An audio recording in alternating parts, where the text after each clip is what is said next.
ನಿಮಗೆ ಈಗ ತುಂಬ ಕಾನ್ಫಿಡೆನ್ಸ್ ಇದೆಯಾ ಸಂಕ್ರಾಂತಿ ನಂತರ ತಮ್ಮ ನಾಯಕರು ಆಗ್ತಾರೆ ಅನ್ನೋ ವಿಶ್ವಾಸ ಇದೆಯಾ? ಈಗ ಮುಖ್ಯಮಂತ್ರಿ ಕುರ್ಚಿ ಖಾಲಿ ಅಂತ ಪದೇ ಪದೇ ಹೇಳ್ತಾ ಇದ್ದೀನಿ. ತಾವು ಮಾಧ್ಯಮದವರು ಏನು ಹೇಳಿದ್ರಿ, ರಾಯರೆಡ್ಡಿ ಅವರು ಮುಖ್ಯಮಂತ್ರಿ ವಿಷಯ ಮಾತಾಡ್ತಿದ್ದಾರೆ ಅಂತ ಬಂದು ಕ್ವಶನ್ ಕೇಳ್ತಾ ಇದ್ದೀರಿ. ಅದಕ್ಕೆ ಅಷ್ಟೇ ರಿಪ್ಲೈ ಕೊಡ್ತೀನಿ. ಮುಖ್ಯಮಂತ್ರಿ ವಿಷಯ ಮಾತಾಡೋಣ, ಸಮಯ ಬರಲಿ.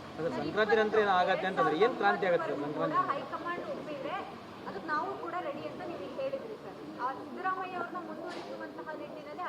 ಹೈಕಮಾಂಡ್ ತೀರ್ಮಾನಕ್ಕೆ ಬದ್ಧ. ಹೈಕಮಾಂಡ್ ತೀರ್ಮಾನಕ್ಕೆ ಪ್ರತಿಯೊಬ್ಬರು ಬದ್ಧ. ಈ ನಡುವೆ ಅವ್ರನ್ನ ಅಸ್ಸಾಂನ ಹಿರಿಯ ವೀಕ್ಷಕರಾಗಿ 9ನೇ ತಾರೀಕು ಅಂತ ಡೇಟ್ ಕೊಟ್ಟಿದ್ರು. ಇವತ್ತು 9 ಇಲ್ಲ ನನ್ನ ಇಕ್ಬಾಲ್ ಹುಸೇನ್ ಸಾಹೇಬ್ರು ಹೇಳಿಕೆಗೆ ನೀವು ಅವ್ರನ್ನೇ ಕೇಳಿ. ನನ್ನ ಹೇಳಿಕೆಗೆ ಏನಾದ್ರು ನಾನು ಕೇಳಿ. ಅಲ್ಲ, ಈ ನಡುವೆ ಅವ್ರನ್ನ ಅಸ್ಸಾಂನ ವೀಕ್ಷಕರಾಗಿ ನೇಮಿಸಿದ್ದಾರೆ ಸರ್. ಯಾರನ್ನ?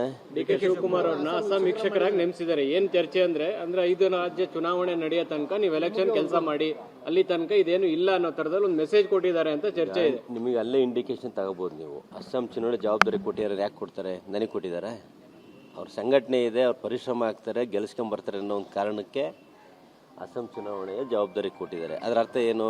ಗೆಲ್ಸ್ಕೊಂಡ್ಬರೋ ತನಕ ಸಿಎಂ ಆಗಲ್ಲ. ಆಲ್ರೆಡಿ ಗೆಲ್ಸ್ಕೊಂಡ್ ಬಂದಿರಲ್ಲ 140 ಜನನ್ನ. ಈಗ ಅಸ್ಸಾಂ ಜವಾಬ್ದಾರಿ ಹೇಳ್ತಾ ಇದ್ದೀವಿ. ಅಸ್ಸಾಂ ಸಪ್ರೇಟು, ನಮ್ಮ ಬೇರೆ ರಾಜ್ಯದ ವಿಷಯ. ಆ ವಿಷಯ ಚುನಾವಣೆ ವಿಷಯವಾಗಿ ಹಾಕಿದ್ರೆ ಅದು ಸಪ್ರೇಟು. ಕರ್ನಾಟಕ ರಾಜಕೀಯನೇ ಸಪ್ರೇಟು. ಕೂಲಿ ಕೊಡ್ಲಿ ಅಂತೀರಾ ರಾಜ್ಯಕ್ಕೆ ಸಂಬಂಧಪಟ್ಟಂಗೆ? ಎಲ್ರಿಗೂ ಕೊಡ್ಬೇಕಲ್ಲ. ಈಗ ಮೈಕ್ ಇಟ್ಕೊಂಡ್ರೆ ನಿಮ್ಮ ಚಾನಲ್ ನೀವು ಕೂಲಿ ಕೊಡ್ಬೇಕಲ್ಲ.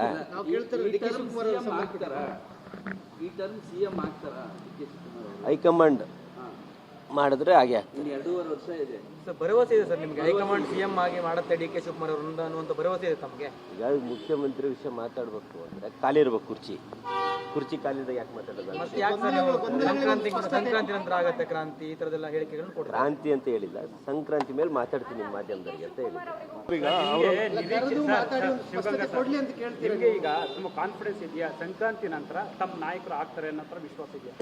ಈಗ ಮುಖ್ಯಮಂತ್ರಿ ಕುರ್ಚಿ ಖಾಲಿ ಅಂತ ಪದೇ ಪದೇ ಹೇಳ್ತಾ ಇದ್ದೀನಿ. ತಾವು ಮಾಧ್ಯಮದವರು ಏನು ಹೇಳಿದ್ರಿ, ರಾಯರೆಡ್ಡಿ ಅವರು ಮುಖ್ಯಮಂತ್ರಿ ವಿಷಯ ಮಾತಾಡ್ತಿದ್ದಾರೆ ಅಂತ ಬಂದು ಕ್ವಶನ್ ಕೇಳ್ತಾ ಇದ್ದೀರಿ. ಅದಕ್ಕೆ ಅಷ್ಟೇ ರಿಪ್ಲೈ ಕೊಡ್ತೀನಿ. ಮುಖ್ಯಮಂತ್ರಿ ವಿಷಯ ಮಾತಾಡೋಣ, ಸಮಯ ಬರಲಿ. ಸಂಕ್ರಾಂತಿ ನಂತರ ಏನಾಗತ್ತೆ ಅಂತಂದ್ರೆ ಏನು ಕ್ರಾಂತಿ ಆಗುತ್ತೆ? ಸಂಕ್ರಾಂತಿ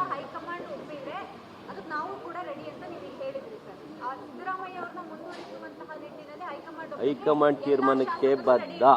ಹೈಕಮಾಂಡ್ ತೀರ್ಮಾನಕ್ಕೆ ಪ್ರತಿಯೊಬ್ಬರು ಬದ್ಧ. ಈ ನಡುವೆ ಅವ್ರನ್ನ ಅಸ್ಸಾಂನ ಹಿರಿಯ ವೀಕ್ಷಕರಾಗಿ 9ನೇ ತಾರೀಕು ಅಂತ ಡೇಟ್ ಕೊಟ್ಟಿದ್ರು. ಇವತ್ತು 9 ಇಲ್ಲ ನನ್ನ ಇಕ್ಬಾಲ್ ಹುಸೇನ್ ಸಾಹೇಬ್ರು ಹೇಳಿಕೆಗೆ ನೀವು ಅವ್ರನ್ನೇ ಕೇಳಿ. ನನ್ನ ಹೇಳಿಕೆಗೆ ಏನಾದ್ರು ನಾನು ಕೇಳಿ. ಅಲ್ಲ, ಈ ನಡುವೆ ಅವ್ರನ್ನ ಅಸ್ಸಾಂನ ವೀಕ್ಷಕರಾಗಿ ನೇಮಿಸಿದ್ದಾರೆ ಸರ್. ಯಾರನ್ನ? ಡಿ.ಕೆ. ಶಿವಕುಮಾರ್ ಅವ್ರನ್ನ ಅಸ್ಸಾಂ ವೀಕ್ಷಕರಾಗಿ ನೇಮಿಸಿದ್ದಾರೆ. ಏನ್ ಚರ್ಚೆ ಅಂದ್ರೆ 5 ರಾಜ್ಯ ಚುನಾವಣೆ ನಡೆಯೋ ತನಕ ನೀವು ಎಲೆಕ್ಷನ್ ಕೆಲಸ ಮಾಡಿ, ಅಲ್ಲಿ ತನಕ ಇದೇನು ಇಲ್ಲ ಅನ್ನೋ ತರದಲ್ಲಿ ಒಂದು ಮೆಸೇಜ್ ಕೊಟ್ಟಿದ್ದಾರೆ ಅಂತ ಚರ್ಚೆ ಇದೆ. ನಿಮಗೆ ಅಲ್ಲೇ ಇಂಡಿಕೇಶನ್ ತಗೋಬಹುದು ನೀವು. ಅಸ್ಸಾಂ ಚುನಾವಣೆ ಜವಾಬ್ದಾರಿ ಕೊಟ್ಟಿದ್ದಾರೆ. ಯಾಕೆ ಕೊಡ್ತಾರೆ? ನನಗೆ ಕೊಟ್ಟಿದ್ದಾರೆ. ಅವ್ರ ಸಂಘಟನೆ ಇದೆ, ಅವ್ರು ಪರಿಶ್ರಮ ಆಗ್ತಾರೆ, ಗೆಲ್ಸ್ಕೊಂಡ್ಬರ್ತಾರೆ ಅನ್ನೋ ಒಂದು ಕಾರಣಕ್ಕೆ ಅಸ್ಸಾಂ ಚುನಾವಣೆಯ ಜವಾಬ್ದಾರಿ ಕೊಟ್ಟಿದ್ದಾರೆ. ಅದರ ಅರ್ಥ ಏನು? ಗೆಲ್ಸ್ಕೊಂಡ್ಬರೋ ತನಕ ಸಿಎಂ ಆಗಲ್ಲ. ಆಲ್ರೆಡಿ ಗೆಲ್ಸ್ಕೊಂಡ್ ಬಂದಿರಲ್ಲ 140 ಜನನ್ನ. ಈಗ ಅಸ್ಸಾಂ ಜವಾಬ್ದಾರಿ ಹೇಳ್ತಾ ಇದ್ದೀವಿ. ಅಸ್ಸಾಂ ಸಪ್ರೇಟು, ನಮ್ಮ ಬೇರೆ ರಾಜ್ಯದ ವಿಷಯ. ಆ ವಿಷಯ ಚುನಾವಣೆ ವಿಷಯವಾಗಿ ಹಾಕಿದ್ರೆ ಅದು ಸಪ್ರೇಟು. ಕರ್ನಾಟಕ ರಾಜಕೀಯನೇ ಸಪ್ರೇಟು. ಕೂಲಿ ಕೊಡ್ಲಿ ಅಂತೀರಾ ರಾಜ್ಯಕ್ಕೆ ಸಂಬಂಧಪಟ್ಟಂಗೆ? ಎಲ್ರಿಗೂ ಕೊಡ್ಬೇಕಲ್ಲ. ಈಗ ಮೈಕ್ ಇಟ್ಕೊಂಡ್ರೆ ನಿಮ್ಮ ಚಾನಲ್ ನೀವು ಕೂಲಿ ಕೊಡ್ಬೇಕಲ್ಲ.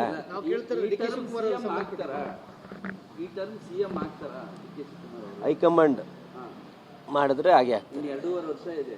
ಭರವಸೆ ಇದೆ ಸರ್ ನಿಮಗೆ? ಹೈಕಮಾಂಡ್ ಸಿಎಂ ಆಗಿ ಮಾಡುತ್ತೆ ಡಿ.ಕೆ. ಶಿವಕುಮಾರ್ ಅವರಿಂದ ಅನ್ನುವಂಥ ಭರವಸೆ ಇದೆ ತಮಗೆ? ಈಗ ಮುಖ್ಯಮಂತ್ರಿ ವಿಷಯ ಮಾತಾಡ್ಬೇಕು ಅಂದ್ರೆ ಖಾಲಿ ಇರ್ಬೇಕು ಕುರ್ಚಿ ಖಾಲಿದಾಗ ಯಾಕೆ ಮಾತಾಡೋದು? ಸಂಕ್ರಾಂತಿ ನಂತರ ಆಗತ್ತೆ ಕ್ರಾಂತಿ, ಈ ತರದೆಲ್ಲ ಹೇಳಿಕೆಗಳನ್ನು ಕೊಡ್ತಾರೆ. ಕ್ರಾಂತಿ ಅಂತ ಹೇಳಿಲ್ಲ, ಸಂಕ್ರಾಂತಿ ಮೇಲೆ ಮಾತಾಡ್ತೀನಿ ನಿಮ್ಮ ಮಾಧ್ಯಮದವರಿಗೆ ಅಂತ ಹೇಳಿ.